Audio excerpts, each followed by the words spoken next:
Hey everyone, I'm Jake, and this is Money Mondays.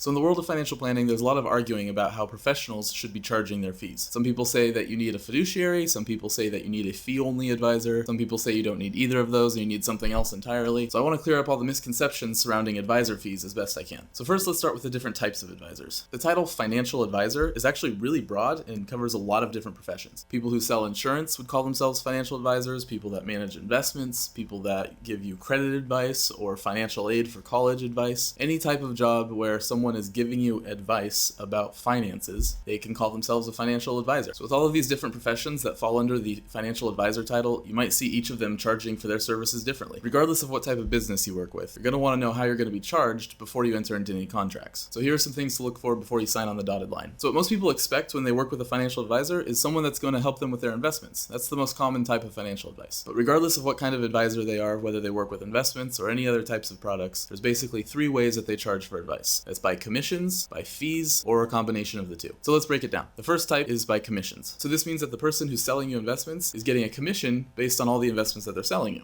They might be selling stocks or bonds or mutual funds or insurance, but basically the entire financial services industry is built on commissions. So most financial advisors are compensated with commissions in some way. But recently regulators have been looking at how advisors charge their fees, and it looks like commissions might be getting reduced in the near future. But that doesn't mean they're going away. So the people that have a problem with charging commissions on investment advice usually talk about a conflict of interest. If the financial advisor is getting paid to sell you a certain investment, then they have an incentive to try to sell you that investment over another product that might be better. So an advisor may be working with one mutual fund company and not another, and so they're trying to sell you all of the mutual funds associated with that company, when another company might have the exact same investments inside their fund, but have a lower cost of managing that investment. If an advisor gets a higher commission for selling one mutual fund over another, then they're going to be incentivized to sell that one rather than the other one, which may be better for you or may have lower costs associated with it. So the next kind of compensation is called a fee-only model. And I might be kind of biased because my company charges a fee-only monthly retainer. So fee-only means that we charge a flat fee regardless of what investments we recommend. None of the investments that we recommend will pay us any commissions or any kickbacks or anything like that for recommending them. All of the income that we get comes from our client and not from the investments that we're recommending. We get paid the same amount whether you take our recommendations or not. So fee only means that we charge a flat fee, but that could be based on a number of different things. For us at Arbogast Advisors, it's a flat monthly rate. We charge the same monthly amount to all of our clients regardless of how much work we're doing for them. But fee only advisors don't always charge a flat monthly rate. They could also charge an hourly rate, and that's still a flat fee, or they could charge based on the amount of investments you have, which we call assets under management. Now an hourly rate's pretty straightforward, so I probably don't have to spend a lot of time talking about how that works. Basically, they'll charge you for the number of hours that they have to work for giving you some sort of investment advice. Usually it's between $100 and $300 an hour, although some really reputable firms will charge up to $500 an hour. That's usually if they're trying to work with really wealthy individuals or they're just known as being the best in the industry. So hourly rates are pretty easy to understand. So a fee-only advisor might also charge something called an assets under management fee, and that usually comes in with advisors that are working with investments and not necessarily financial planning, so they wouldn't be working on a lot of debt or credit management. They'd be basically managing a portfolio. So an assets under management, or an AUM fee, is based off of the amount of investments that you have with that company. So for companies that charge an AUM fee, they usually have tiers broken up so that the more money you invest with them, the lower your fee is going to be. A typical AUM fee structure might look something like this. So they might charge you 1% of your investments for all of the money that's below $1 million. So if you're investing $500,000 with them, then you would pay $5,000 a year to manage that account. But if you invest between $1 and $5 million, then that fee drops down to 0.5%.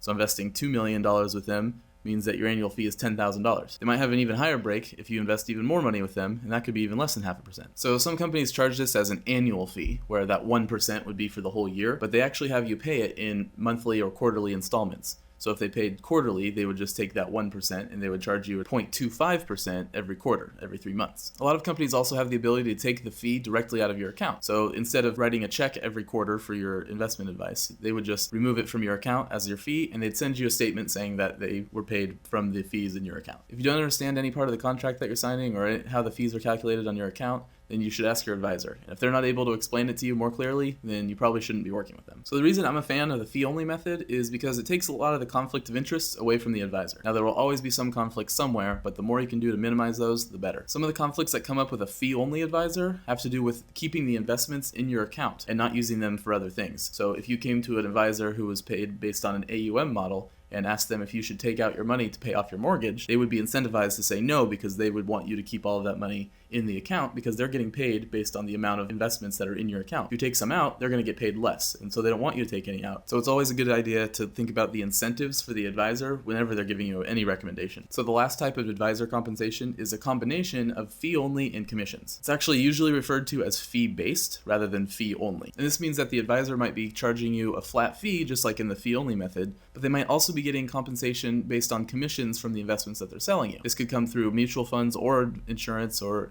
any other types of investments that they're recommending if they get a commission from recommending those investments. So this usually comes up with advisors who might charge an hourly rate, but they also have some kind of deal with a mutual fund company where they sell their mutual fund investments to you as a client, and they get a commission for having sold those products. So how do you know what type of fee your potential advisor is going to charge you? Well, you could ask them, but that might be kind of awkward if they're too expensive or you don't like their answer. But a lot of people, especially millennials, like to do some background investigation on their own before they go and contact someone directly. That way they feel more comfortable with what they're getting into. So if you want to see what an advisor charges, you can usually look up their disclosure forms through a regulator called FINRA, which stands for Financial Industry Regulatory Authority. If your advisor is a registered investment advisor called an RIA, then they're required to have what's called an ADV form, or a disclosure document, on file with FINRA that you can look up anytime on their website right here. So their ADV form, or their disclosure document, is going to tell you all of the things about their business that you might want to know.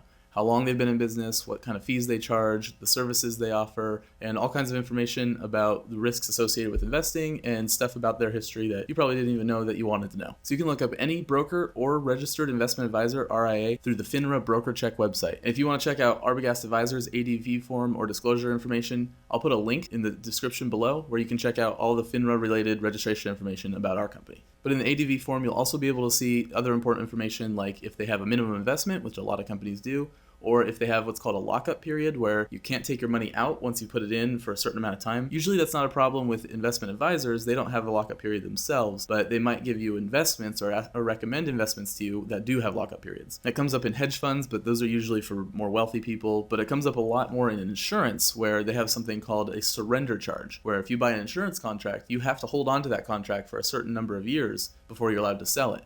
If you sell it early, you have to pay a big penalty, which is called a surrender charge. That surrender period could be 5 or 10 or even 15 years, depending on the type of insurance contract that you're dealing with. Now, another important thing is insurance companies aren't actually registered with FINRA. They register with each individual state that they work in. So you're not going to see any of the insurance company information on FINRA unless it's a company that does insurance and is also an investment advisor or in some other way affiliated with FINRA. So that's the basics on advisor fees. Hopefully you learned a lot. If you want to know more about advisor fees in general or about ours specifically, you can check out our website at arbogastadvisors.com. And if you want to know more about any financial topics, you can check out our YouTube channel, youtube.com/arbogastadvisors. Thanks for watching.